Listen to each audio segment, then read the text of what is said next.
마음고생을 해서 오락가락 들쑥날쑥하는 몸과 마음 못 달래고 한동안 앓았더랬습니다.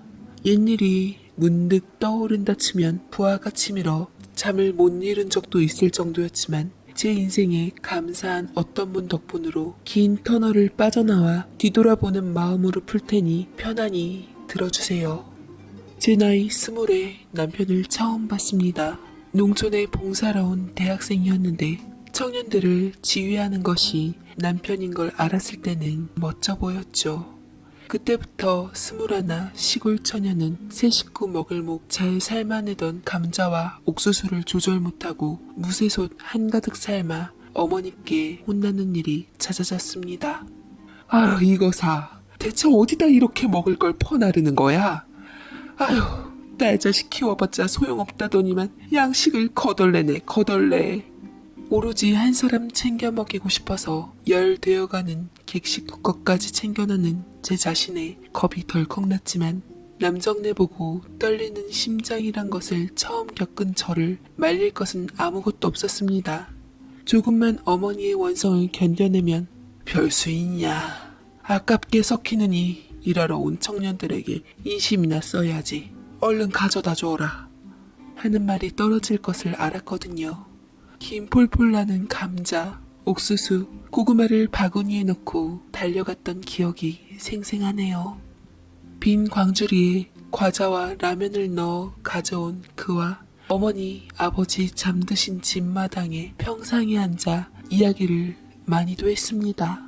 그렇게 수줍고 앙칼진 제 맘속에 들어온 그 사람과 펜팔로 연을 이어갔고 둘 사이를 눈치채신 어머니는 제게 찬물을 끼얹었죠.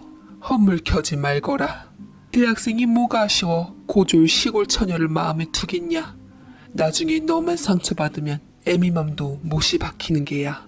뭐든지 끼리끼리가 좋다는 말이 괜한 것이 아니다.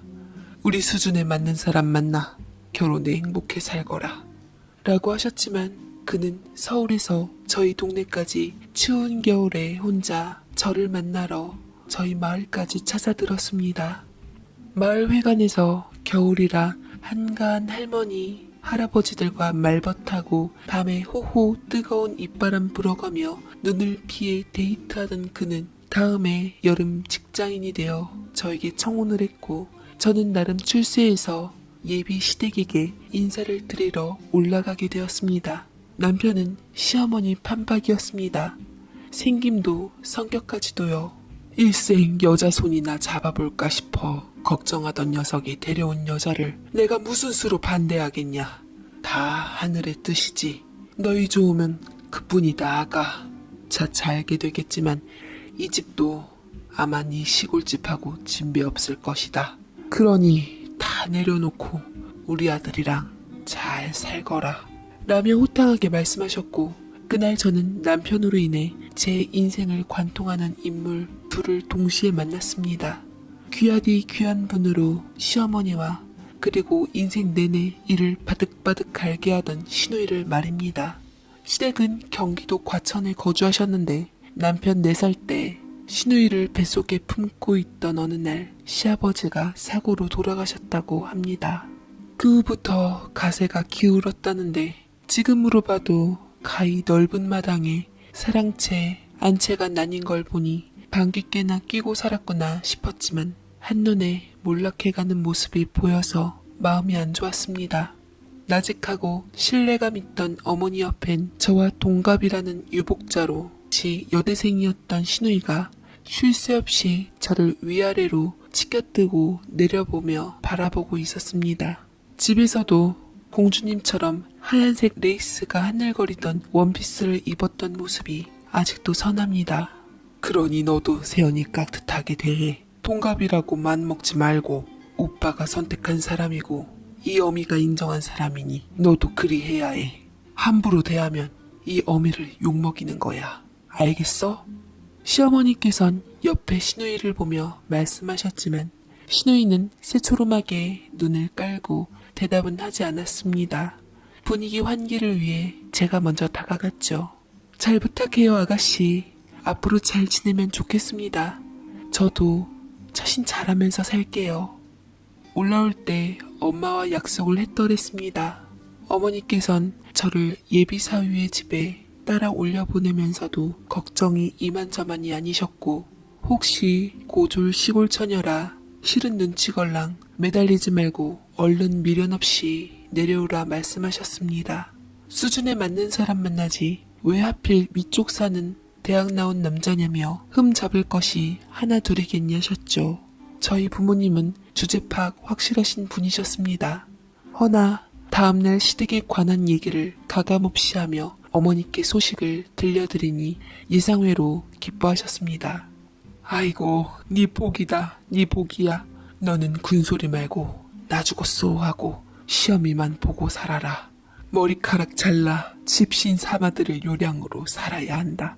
네 시어미가 인생 퀸이다 하고 살아라. 알았지? 정식으로 식 올릴지 말지는 일단 가을 지나 추수를 해봐야 알겠다며 웅얼거리는 엄마를 안심시키고 전화를 끊었습니다만 도끼는 지켜두고 신우이가 옆에 서 있어서 전화를 끊자마자 깜짝 놀랐습니다. 뭘 그렇게 놀라시나? 이것 좀 빨아줘요. 내가 손이 약해서 이런 거 잘 못하거든? 엄마가 빨아줬지만 그쪽이 하면 엄마 편하고 나도 편하고 남의 집에서 노느니 뭐 할 일 생겨서 좋지. 외조야 뭐 물 건너갔고 남편 집 돌보는 게 내 조지 뭐. 우리 엄마 말 듣고 친언니처럼 생각해 부탁하는 거니 기분 나빠하지 말고요. 하며 신우이가 던진 것은 양말이랑 속에 입는 옷들이었어요. 냄새나는 위아래 걸친 것을 찝찝하게도 제 얼굴에다 훅 던져버리니 기가 막혔습니다. 대학생이면 나이 먹을 대로 먹은 양반이 저는 제품에 던져진 것의 정체보다도 그동안 어머니께서 해주셨다는 소리가 더 충격적이었던 것 같습니다. 그래놓고 지는 손가락에 매니큐어를 바른 후 땡땡이 원피스에 양산까지 챙겨 도도한 유조숙녀인 척 나갔습니다. 신우이는 동화 속 주인공의 못된 언니 같은 성정으로 안 그래도 못된 심리가 저로 인해 불붙은 느낌이었습니다. 되바라진 신우이가 언젠가는 제 대학 친구들을 우르르 데리고 와서 저를 소개하기를. 전화도 없는 시골에서 온 초년 올케이신데 제법 앙큼한 구석이 있어서 멍청하고 순진한 우리 오빠를 제대로 낚아챘지 뭐야? 글쎄 결혼식도 안 하고 일단 집에 쳐들어와 사는데 정말 철면피가 따로 없다니까? 라며 제 앞에서 면박을 줬습니다. 작정하고 온 듯한 친구들은 위로 아래로 비웃음 가득한 표정으로 원숭이 보듯 훑어보며 저를 식모 취급하고는 이리저리 부렸고 곱지 않는 손님들 주문에 오고 가면서 부하가 치밀었지만 배움이 다가 아니구나 싶어 부럽다는 생각이 하나도 들지 않았습니다. 대학가 배움이 인간 만들어주는 것이 아닌 것은 저희 친오빠들을 통해 익히 알았던 저는 실망할 것도 없었습니다. 얘들아, 나야 엮인 게 있지만 너희는 아니잖아? 저 올케랑 동갑이니까 말 편하게들 해. 하는 신우 말에 그 친구들은 제게 갑자기 얘 이것 좀 해줄래? 제 모양새가 왜 저래? 관리 좀 하지. 너 이것 좀 가져다 줘라. 하며 명령조로 지시하자 저도 분이 일어 성질을 들이밀었습니다. 니들은 손 없고 발 없냐? 나야 엮인 거 있지만 너희는 아니잖아? 나 이제 어머니께 가야 하거든? 알아서 챙겨 먹어. 라며 신우에게 말한 것을 똑같이 반말로 응대하니 기막혀 했고 못된 신우이 말처럼 남자 덕에 팔 잡힌 구미호답게 째려봐주고는 문 쾅 닫고 나왔습니다. 생각 같아선 머리 잡고 마당에 끌어내 뒹굴리고 싶었지만 그저 좋은 사람들만 보고 가자 상대할 가치도 없는 것들이다 싶었죠. 하지만 가족이 된 이상 언제까지 그럴 수는 없는 일. 저는 신우와 얘기라도 해보려고 대화를 청했습니다. 아가씨, 제가 배움도 짧고 여러모로 딸리는 건 알지만 그래도 너무 심하잖아요. 언제까지 그렇게 무시할 거예요? 이건 오빠도 어머니도 무시하는 처사인 거 모르세요? 나는요, 기분 나빠요. 생전 처음 보는 여자가 우리 집에 들어와 사는 거, 순진한 척, 착한 척 하며 엄마에게 점수 따서 며느리 노릇하는 거 다 싫어요. 차라리 집어도 나가 살지. 왜 집에 들어와 비벼대요, 비벼대길? 아가씨, 나 친구들이 오빠 안 사람 어느 대학교 나왔냐고 물어보면 얼마나 창피한 줄 알아? 집에 오빠랑 정식으로 결혼한 여자도 아니고 데리고 사는 여자 들어와 있다는 소리 퍼져서 내가 얼굴을 못 들고 다녀. 안 그래도 잘난 내 친구 오빠랑 비교돼서 죽겠는데 그렇게 막무가내로 들어와 살면 내 입장은 뭐가 돼? 당신들만 살아? 나도 위신이라는 게 있어. 우리가 신호 올케야? 너는 그냥 오빠가 데리고 사는 여자잖아. 니들 그냥 같이 사는 거잖아. 진짜 추잡스럽게. 나 아빠 없는 거 모를 정도로 기 안 죽고 살았어. 그런데 당신 때문에 다 망쳐졌어. 대체 목적이 뭐야? 막말로 변변한 살림 하나 없이 밀고 들어온 사람 뭐 예쁘다고 엄마가 그렇게 반겨? 무슨 짓을 했길래? 무슨 요사를 떨었길래 우리 엄마한테 최고 예쁜 딸이었던 나를 밀어내고 한순간에 그쪽으로 기우냐고. 뭔 짓을 한 거야 대체? 오빠 저거 방학마다 밖으로 돌 때 알아봤어야 하는 건데 시골 여우한테 올려서 집안 말아먹자는 거야 뭐야? 신우의 악다구니에 왜 그렇게 나를 눈의 가시처럼 대했는지 알 것 같았고 저는 동갑이지만 너무나도 어리디 어린 신우를 손 윗사람이다 생각하며 달래었습니다. 결혼식 금방 할 거예요. 시골에서 준비되는 대로 올릴 거라고요. 다들 그렇게 살아요. 오다 가다 만난 거 아니고 우리들은. 아무튼 실건 좋건 저는 오빠 색시고 이 집 귀신 됐으니 알아서 해요. 라며 큰 소리를 쳐주고는 신우와 대화를 포기하고 먼저 자리를 빠져나왔습니다. 그러나 그해 가을 오빠 하나가 취직을 못해 결국 읍내에 점포 마련해주느라 기어이 제 결혼식은 미뤄야겠다는 소식을 듣고 저희 친정부모님께서 시댁 앞에 찾아왔을 때 마음이 아팠습니다. 신우가 문 밖에서 듣고 있다가 크 하는 비웃음을 날리며 제 옆을 스쳐 지날 때 당장이라도 시집을 떠나 친정 부모님의 보살핌 속으로 들어가고 싶었지만 내가 여길 떠나면 제일 좋아할 사람이 저것이란 생각이 들자 주먹이 불끈 쥐어지며 삶의 의욕이 샘솟았습니다. 무뚝뚝하지만 다정한 남편이 저녁마다 조곤조곤 제 수다를 들으며 밥을 먹는 그 소소한 일상이 좋았고 분주히 새참 마련해 나갈 때마다 우리 며느리 하며 고생했다 칭찬해 주시는 시어머니 덕에 충동을 꾹 참았습니다. 가난을 뼈저리게 느낀 것은 그때가 처음이었던 것 같습니다. 그날 밤 우리 방으로 건너오신 시어머니가 웨딩드레스 입고 사진 한 방이라도 찍어야 하지 않겠냐며 봉투를 건네셨습니다. 새아기 집안 사정이 영 여의치 않은 모양인데 사돈댁에서 준비되는 대로 적당히 식치르자. 조촐하게라도 잔치하러 소개하고 예 갖추며 혼인신고도 하자. 그래야 아가면이 선다. 내가 다른 봉투를 하나 더 줄 터이니 새아가가 부족한 내 딸인 신우이에게 던져주거라. 내가 안 보는 것 같지만 그 아이가 널 힘들게 하는 걸 누구보다 잘 알고 있다.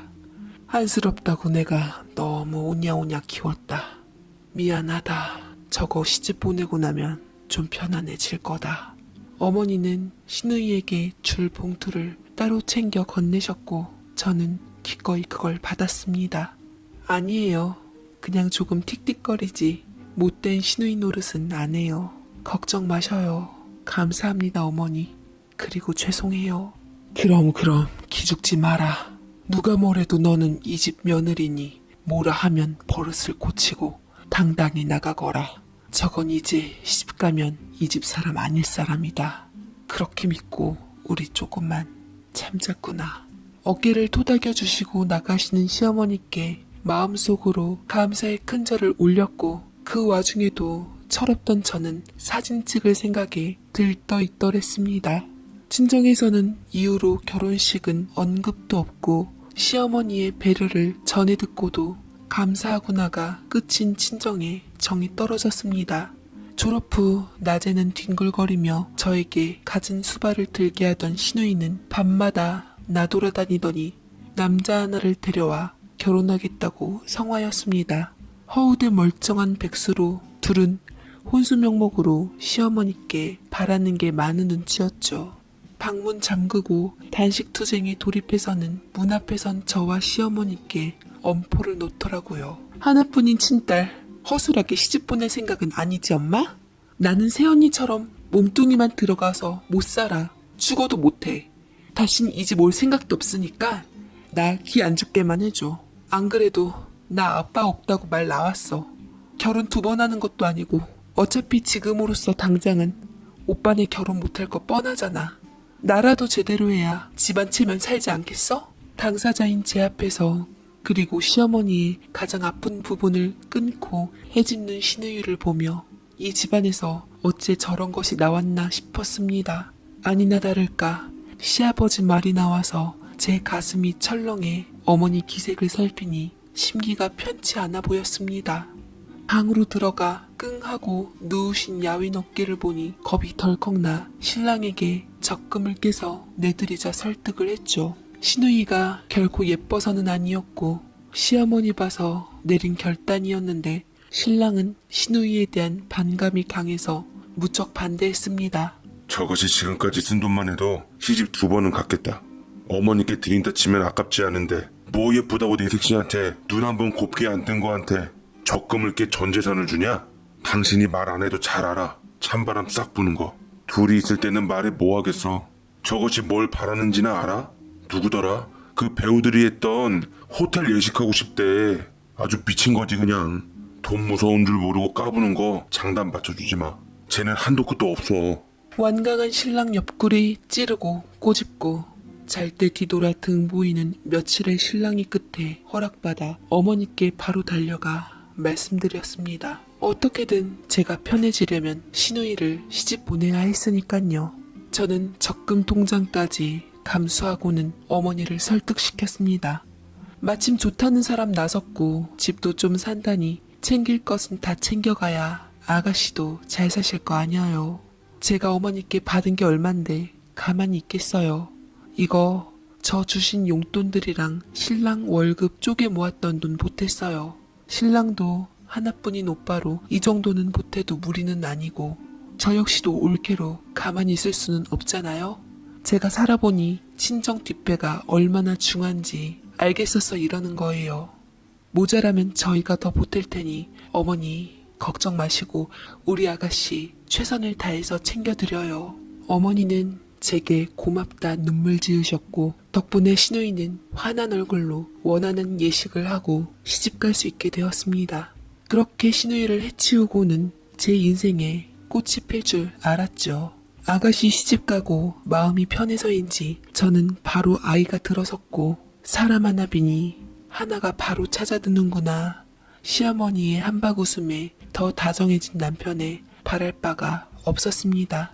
남편 월급 근 1년분에 친정 기둥뿌리 2개 정도 뽑아간 아가씨는 시집가고 근 2년 반 동안 저희를 만나주질 않았습니다. 근황을 기다리다 지쳐 신우를 찾아갔을 때 신우집에서 일하는 아주머니가 대신 나와 오셨다고 전해드리겠다며 그냥 쑥 들어가 버렸고 몇 번을 허탕치고 오신 어머니와 같이 가 들어가서 기다리겠다 하면은 친정 식구는 일체 발들이지 못하게 하라고 언질 받았다며 기겁을 하고서 문을 닫아버렸습니다. 그렇게 어머니와 돌아 나오며 속속들이 참 못됐다 속으로 신우욕을 엄청 했습니다.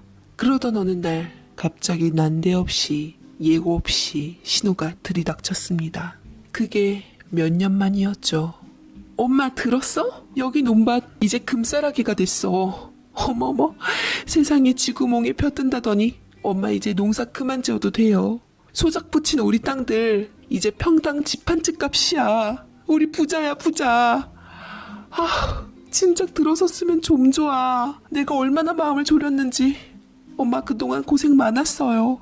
아가씨는 당시 만삭 임산부였는데 어머니는 그 모습에 충격받으신 듯 배를 한참 바라보셨습니다. 신우는 처음 마주친 조카인 제 아이가 인사하며 안기자 마치 벌레 떼어놓듯 바닥에 밀치듯 놓고는 멍하니 자기를 바라보는 시어머니의 손을 잡고 방으로 들어갔습니다. 궁금해져 미숫가루 타서 방으로 들어가니 시댁 땅을 중심으로 논밭, 산 다 밀어내고 정부 청사가 들어서고 아파트가 생긴다는 겁니다. 나라에서 진행하는 거라 보상금이 톡톡할 거라며 김칫국을 사발째 들이마셨고 이제 살림 폈다면서 땅 팔리면 어차피 새 집 알아봐야 할 테니 자기 사는 집 근처로 알아볼까 말하더군요. 이제 곧 자기 몸푼이 외손주 재롱 보며 사시라는 것이었죠. 신우는 제가 타온 미숫가루를 보며 촌스럽게 커피도 아니고 미숫가루를 들이미냐고 제게 한 소리 하고는 다시 오겠다며 금방 돌아갔습니다. 몇 년 만에 신우를 만나는 것이었지만 정말 사람 안 변하더군요. 어디서 들었는지 모르겠는 소리를 듣고 온 신우와 동시에 생전 전화 한 통 없던 남편 친가 사람들이 저희 어머니를 찾으며 안 하던 안부 전화에 선물을 바리바리 싸들고 찾아오기 시작하니 무슨 일이 있긴 있구나 싶었습니다. 하나같이 좋은 일이 생기니 돌아가신 시아버지가 생각나더라며 생존하셨으면 이 경사에 맨입으로 입 씻을 뿐이 아닐 텐데 하며 뭔가를 계속 바라더군요. 뉴스를 통해 헛소문이 아닌 걸 알고는 저희 세 식구는 심란해졌습니다. 어머니는 시아버지의 전부였던 이 땅에서 밀려나는 것이 못내 서운한 것에 겹쳐 바로 얼마 전까지 신우집 일하는 아주머니에게 문전박대 당한 기억이 생생한데 한순간 낯색 바꾼 신우에 대한 충격이 크셨습니다. 단식투쟁으로 얻어낸 기둥 뽑아 마련해준 호화로운 혼수와 호텔 결혼식 그날 이후로 근 몇 년 만에 보는 만삭의 모습에서 시어머니는 당신 딸에게 난생 처음 낯설음을 느끼셨답니다. 이제 며느리 집에 재산 빼돌려지는 것은 시간 문제라 이간질하며 신우이는 어머니를 자기가 모시겠다고 속삭였다 하는데 부푼 배를 쓰다듬는 모습을 보고도 어머니께선 애틋한 마음이 하나도 들지 않으셨답니다. 시집가면 철드나 했지만 영영 더 멀어진 느낌이 드신 것이죠. 어머니 입이 타들어가듯 발음이 자꾸 뭉개지며 혀가 굳은 듯해 제가 얼른 물을 떠다 드렸습니다. 어머니가 물을 벌컥벌컥 마시고는 제게 어렵사리 말을 하시더군요. 아가, 내가 네 시아버지 갑작스럽게 보내고 한동안 알아 누웠단다. 당신 이 남편은 아직 어리지. 뱃속엔 네 신우 품고 있지. 남편간이 아이들 고모며 작은 집에서 도움은커녕 부족은 빼돌리더라. 이 내 눈으로 그걸 봤어. 사람이 무섭더구나. 제 핏줄 보내고도 어린 조카 둘 있는 집 돈 빼돌리는 사람들이 그러고도 안 그런 척 아이고 언니 아이고 형수님 하며 내 앞에선 통곡하며 울어댔지. 발이 나고 집에 오자마자 내 앞에 양반다리하고 앉아 남편이 가진 재산 내가 채취하면 남의 살림 될 거 아니냐며 본색을 드러내더구나. 일생 그럴 일 없다 해도 저 사람들은 여기 김씨네 대대로 내려온 땅 남에게 못 맡긴다 내놓으라 성하였다. 그래 큼지막한 땅 저들에게 던져줬다. 우릴 내버려두라고. 인간 같지도 않는 것들에게서 내 새끼 지키려고 아까운 줄 모르고 그랬다. 변변찮은 어미 만나 내 새끼가 이리 고생을 하는구나. 짠한 마음에 내 저걸 그저 오냐오냐 해달라는 대로 다해 키웠다. 그렇게 키운 딸이 저들과 한통 속인 짓을 하니 내 괘씸해서 속이 타들어가는구나. 가슴을 쥐어뜯으며 울부짖으시는 어머니를 달래고 어머니 잘못 아니라고 본성이 그런 것을 어떻게 하겠냐며 같이 붙들고 울다 잠들었던 것 같습니다. 그러다 일이 터지고 말았습니다. 그간 마음고생이 힘드셨던지 그날도 지쳐 주무시는 어머니를 바로 뉘어드리고 나왔는데 다음날 어머니가 기척이 없으셨던 거였죠. 놀란 마음에 어머니를 깨우니 반신불수에 실어증에 치매기까지 한꺼번에 보이며 딴 사람이 되어 계셨습니다. 남편이 어머니 들쳐업고 병원에 갔다가 그냥 집으로 모셔올 수밖에 없었는데 신우가 어머니를 보더니 악을 쓰며 제게 달려들었습니다. 무슨 짓을 한 거야 너희들? 엄마 어쩌려고 했지. 땅 팔리고 뭐 들어선다니까. 이제야 본색 드러낸 거야? 네 그럴 줄 알았어. 그래 오래 참았다. 오래 참았어. 라고 제 귀싸대기 뺨을 내리치는데 순간 머릿속에 백지처럼 되어지면서 이게 뭔가 싶더군요. 이 타이밍에 남편이 등장을 하게 되었고 제 얼얼한 뺨을 본 후 신우이의 뺨을 똑같이 내리쳐 주었습니다. 신우이가 나가 떨어지는 동시에 어머니께서 쿵 소리와 함께 옆으로 쓰러지셔서 제가 물수건과 마른 수건 등을 챙겨 나올 동안 신우는 씩씩거리며 지 오빠에게 맞은 뻘겋게 부어오른 뺨을 어루만지고는 멀찍이 떨어져 어머니 곁에 오질 않았습니다. 하며 저를 보며 이를 갈더군요. 네 짓이지? 아니, 우리 오빠랑 같이 했니? 너희들 둘이 우리 엄마 재산 탐내서 작당했어? 우리를 천하의 악당 취급하며 몰아세우던 신우는 제 남편에게 한재산 떼어달라며 나섰습니다. 당신은 시집간 딸은 상속권이 거의 없다시피 했던 시절이었습니다. 하지만 역시 잘 배운 신우는 자기도 자식이니 제 몫으로 서운치 않게 챙겨달라 성화였습니다. 남편이 이를 갈면서 어머니 어떠시냐? 차도는 있냐? 병원에선 뭘 하더냐? 먼저 묻는 게 순서 아니냐고 소리를 지르자 신우는 어이없게 대꾸하더군요. 어따 대고 뒤집어 씌우니? 엄마 이렇게 만든 거 당신들 아냐? 니들이 제일 잘 알겠지. 내 이럴 줄 알았어. 새언니 우리 엄마에게 착한 척 환심 사서 방심하게 만들어 이 집 살림 아주 틀어주었어? 오빠는 그 치마폭에 헤어나오질 못하고 있는 거고. 정신 차려 오빠. 너 그냥 빨리 집에 가. 아주 꼴도 보기 싫으니까. 남편은 화가 머리끝까지 났는지 얼굴이 붉어졌지만 만삭인 동생을 어쩌지는 못하고 집에 가라고만 소리쳤습니다. 얘기를 들으며 사람인가 싶어 소름이 돋아나는 거 어머니는 오죽하실까 걱정됐습니다. 어머니 본인 앞에서 두 자식이 다투는 모습에 시아버지 장례식 날로 돌아간 듯 넋을 놓으셨고 그 처연한 어머니 눈빛에 그냥 울음이 터졌습니다. 어머니 저 하나도 힘들지 않으니까 마음 편안하게 드리는 진지 잘 드시고 손주 뛰노는 것 보시며 정 붙이세요.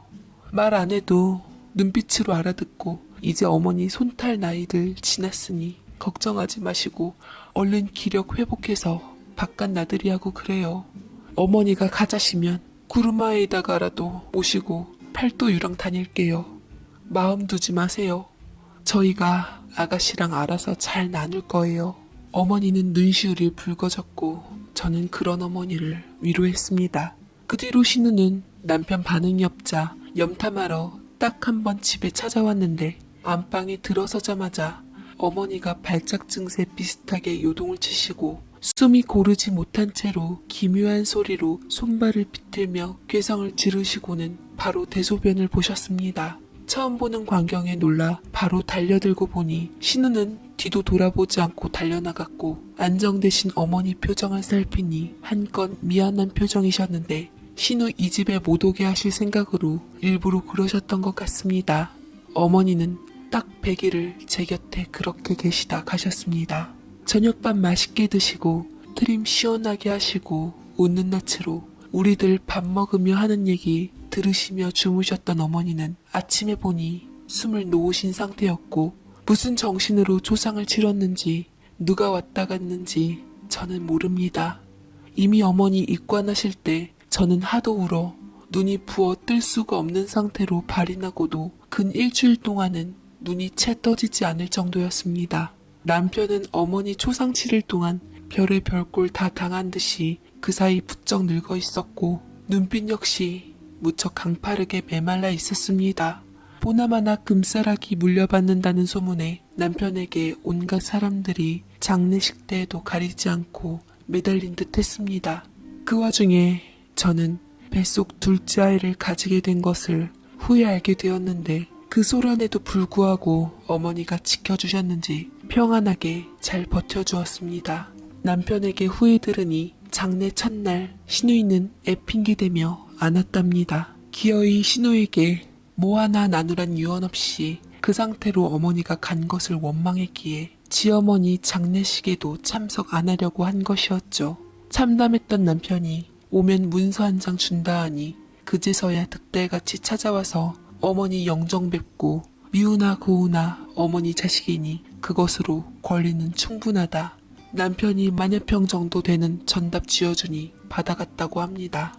이제 만삭으로 배불러 올 제가 어머니처럼 같은 고통을 받을까 싶어 줘버렸다는 말에 잘했다 했습니다. 바로 팔아치우건 국가에게 팔건 제 맘이고 우리 가진 것의 3분의 1 떼어줬으니 도리는 다 했고 아이 낳고 바로 다른 곳으로 둥짓은 우리는 친척들에게조차 사는 집은 알리지 않았습니다. 우리가 잃은 것도 아닌 결국 어머니가 지켜주신 부라. 남편은 평범하게 직장 다니고 저는 월급 쪽에 살림하고 일상이나 씀씀이가 달라질 것은 없었습니다. 대신 어머니 다음 생에 좋은 곳으로 환생하시라 마음 담아 아이들 데리고 양로원, 고아원에 돈 푸는 보람으로 살았습니다. 신우가 전화 한 통 없는 것이 괘씸하고 밉지만 그래도 어머니를 봐서 기억하면 좋고 아니면 말고 하는 마음으로 어머니 제삿날마다 음식을 가져다 주었습니다. 한사코 안 받으려는 일하는 아주머니께 봉투 좀 쥐어주고 그냥 상에 올려두라 부탁했습니다.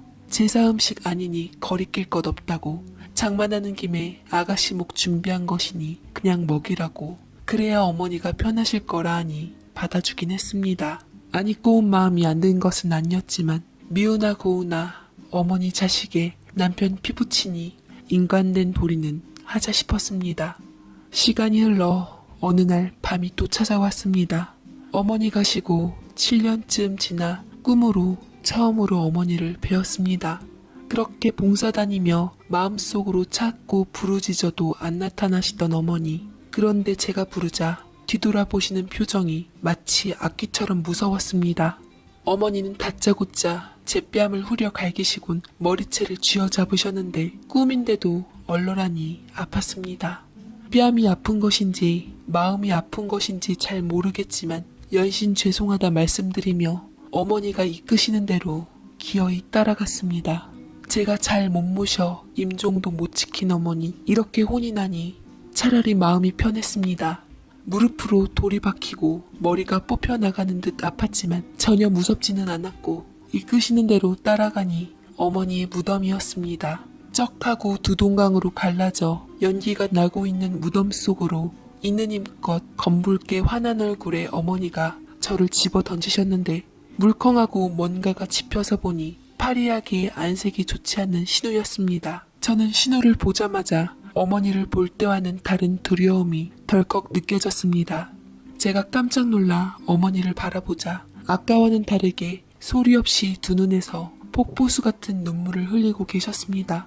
이게 무슨 일이냐고 물으며 달려나가는데 순간 머리가 쩌렁쩌렁 울릴 정도로 이명이 강하게 제 양쪽 귀와 미간 사이를 울렸고 저는 그대로 튕겨 일어났습니다. 시계를 보니 12시 조금 지난 시각. 생각할 겨를도 없이 남편을 깨워 옷을 챙겨 입었습니다. 불안함에 당장이라도 신우를 봐야만 했었어요. 일어나요. 일어나봐요. 아가씨한테 무슨 일 생겼나봐요. 이 시간에 무슨 일인데 그래 대체. 나도 모르겠어요. 그냥 한번 들여다봐야 될 것 같아. 군소리 말고 얼른 옷 입어요. 뭐하러. 어머니 제삿날 들여다보지도 않고 전화 한 통 없는 싸가지 없는 그걸 왜 찾아. 그러지 말고 얼른 옷 입어요. 아무래도 아가씨가 불안하단 말이에요. 차에 타자마자 남편에게 꿈 이야기를 하니 남편은 나름 심각해져서는 말없이 운전을 했습니다.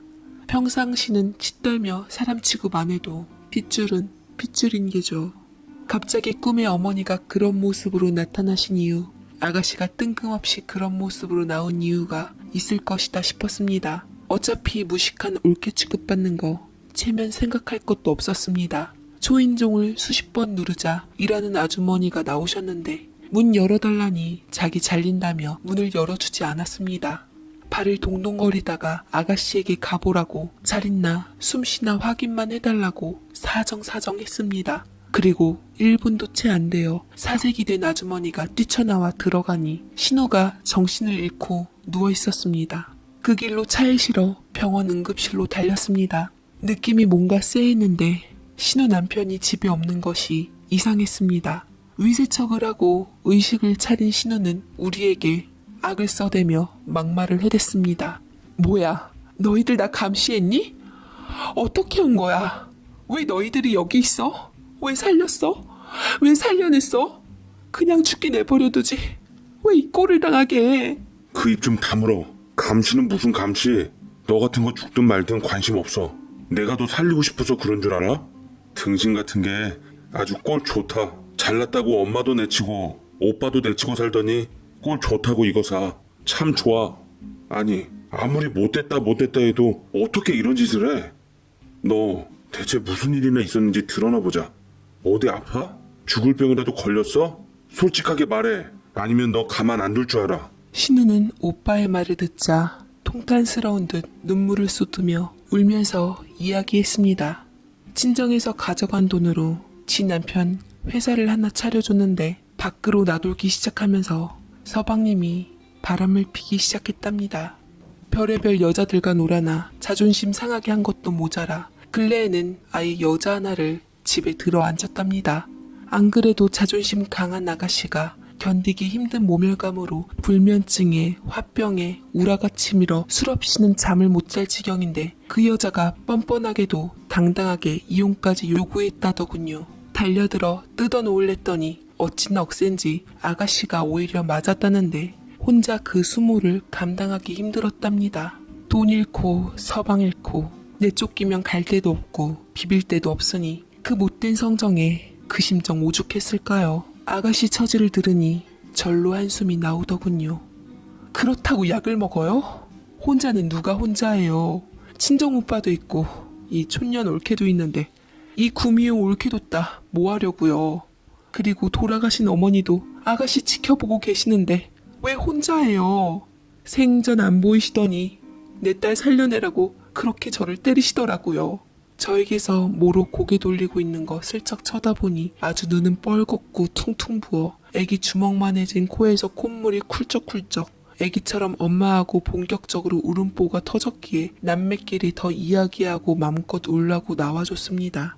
나보고 결혼도 않고 오빠랑 같이 산다며 흠잡더니 아가씨는 이혼하게 생긴 현실에 헛웃음이 났지만 어머니께서는 그저 그런 신우가 아픈 자식일 터였겠죠.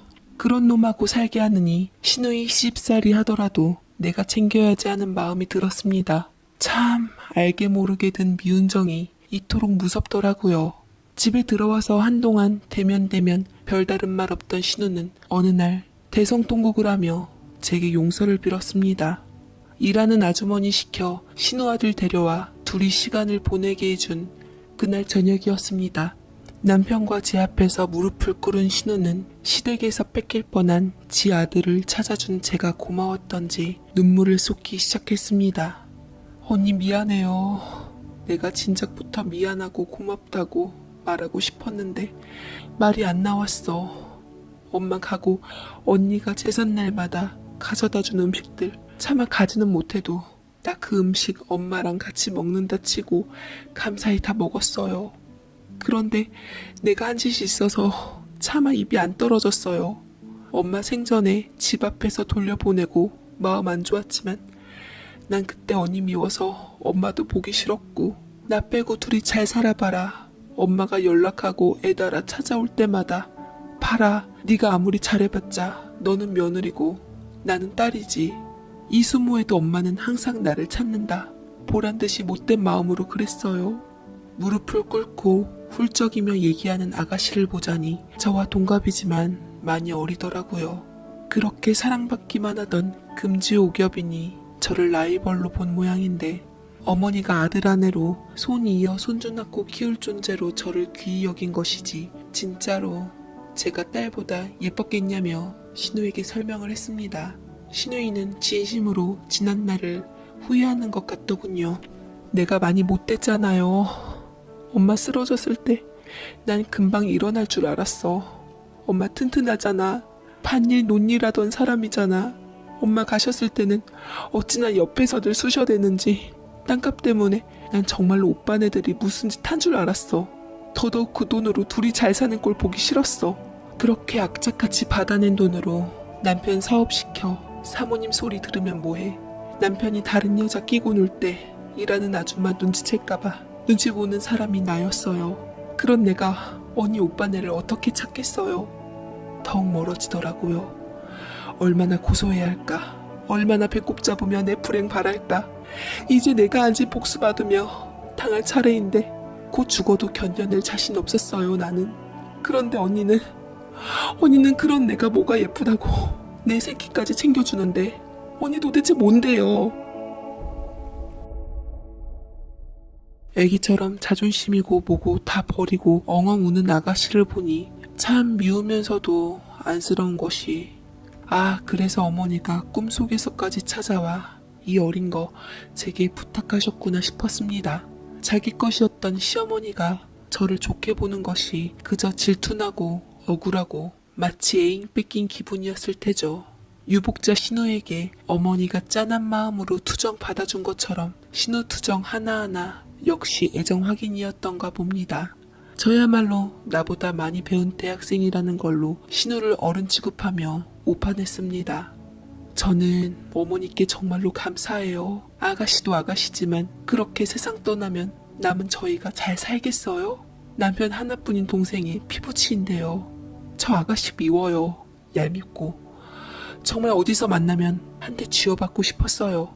저보고 구미호랬지만 아가씨 가만 보면 헛똑똑이 애기 너구리 같아요. 아무리 어머니가 편하게 챙겨도 제가 아가씨보다 위겠어요? 피가 뭔데요? 아가씨 잘못되면요 결국 그거 제 몫이에요. 신호로서는 때려주고 싶지만 어머니 딸에 남편 동생 그리고 우리 애들 고모인데 제가 악감정 가져 뭐하겠어요. 나 혼자 속 터지지. 언젠가 우리 죽기 전에는 화해하고 얼굴 볼 일 있겠지 싶었지만 이런 식으로는 실례요 아가씨. 다시는 못난 모습 보이지 마요. 차라리 예전처럼 싸가지 없게 굴어요. 네 받아줄 테니. 하지만 목숨 가지고 그러는 거 아니에요. 어머니께서 모진 풍파 이겨내시고 어떻게 지킨 아가씨인데요. 안 그래요? 울고 있는 아가씨 손을 붙잡으니 가슴이 벅찼습니다. 까스락거리긴 해도 물정도 모르고 애기처럼 휘둘리는 아가씨. 나름 생각도 많으니 조금만 길터주면 현명하게 살 수 있겠다 싶어 마음이 편했습니다.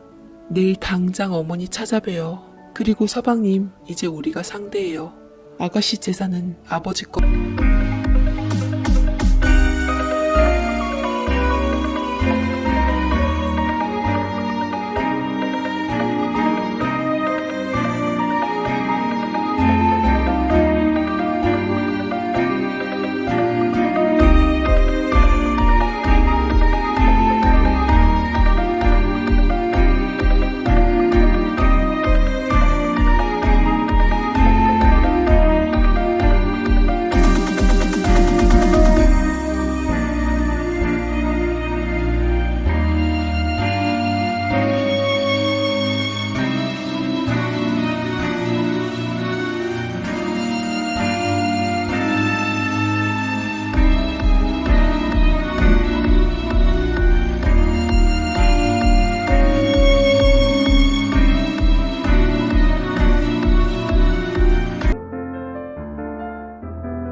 시고 어머니가 지켜낸 아가씨 거예요. 그 돈으로 감히 우리 아가씨를 상처 줘요? 이혼해서 조카도 어떻게든 데려올 방법 찾아봐요. 변호사 선임해서 방법 강구해요. 든든한 오빠 있고 하늘에서 어머니가 지켜보고 계시는데 뭐가 두려워요. 그리고 저도 있잖아요. 어머니 무덤에서 팔딱팔딱 뒹굴며 우는 아가씨를 보며 꿈속에서 본 섬뜩한 모습이 아니라 얼마나 다행인지 가슴을 쓸어내렸습니다. 제 역할 해낸 것 같았고 이날을 위해 어머니가 저를 드렸나 싶기도 했습니다. 서방님이야 뭐 남편과 함께 아가씨가 이혼 서류 딱 던지니 사색이 되어 죽어도 이혼 못한다 매달리고 의지할 친정 없다고 마음대로 한 모양인데 정관 이후 판사 출신 변호사 딱 붙여 이혼시키겠다 하니 그날로 사돈들이 들이닥쳐 우리 보는 앞에서 자기 아들 쥐어 패고 난리가 났었습니다. 못난 마음으로 친정 밀어내더니 아가씨도 이 사람들한테 은근히 눈치 받았던 모양인데 이젠 어림도 없죠. 신우는 그 자존심에 이혼녀는 엄두도 못 내는 사람이라 애 좀 태우다 집으로 들어갔고 사람 금방 변하는 것 아니라고 드문드문 서방님이 낌새가 보이면 바로 남편이 출동했습니다. 저는 본인 아들 빨래도 제대로 안 빨아봤다는 신우를 봉사 다닐 때 데리고 다니며 양로원, 고아원 빨래시키며 나름 복수하는데 똑똑한 사람이지만 이것만은 도저히 안 늘어서 요즘은 그냥 돈으로 퉁칩니다. 지금도 가끔씩 뾰족한 말 하지만 말없이 물끄러미 바라보면 신우는 언니는 어쩜 점점 엄마 닮아가오? 미안해요. 내가 또 병 도졌나봐 하면서 바로 시무룩합니다. 눈물의 사제 이후로 아들 둘에 동갑내기 딸 같은 신우는 50대 같은데 저는 제 나이로 봅니다. 오늘도 제 아들이 자기보다 제가 더 좋다고 하더라며 입 삐죽해서 전화 왔는데 질투 많은 신우 덕에 마음 많은 청춘같이 삽니다. 가족이 대체 뭔지 언제 미웠나 싶게 이젠 미주알 고주알 일러바치며 웃고 사는 게 꿈만 같고 핏줄이 뭔지 저처럼 피로 이어지지 않았지만 그 집에 들어가 살며 녹아든다는 게 뭔지 싶습니다. 이제 저 죽어서 눈 감으면 지난 꿈과는 달리 어머니가 활짝 웃으며 반겨주실 것 같습니다. 그렇게 웃으며 어머니 뵐 수 있게 지난 생각 다 잊고 어머니 딸내미, 남편 동생, 우리 애들 고모 그리고 이젠 제 하나뿐인 귀한 시누이가 된 한때 왼수와 토닥거리며 삽니다. 저처럼 속 썩는 분들께 한편으로 마음 탁 놓고 한손 펼치는 이야기가 되었으면 좋겠네요. 그렇게 인간 말종인가 싶은 사람도 언젠가는 철듭디다. 가족이라는 것 그게 또 용서가 되고 용서해줄 수밖에 없겠더라고요. 들어주셔서 감사합니다.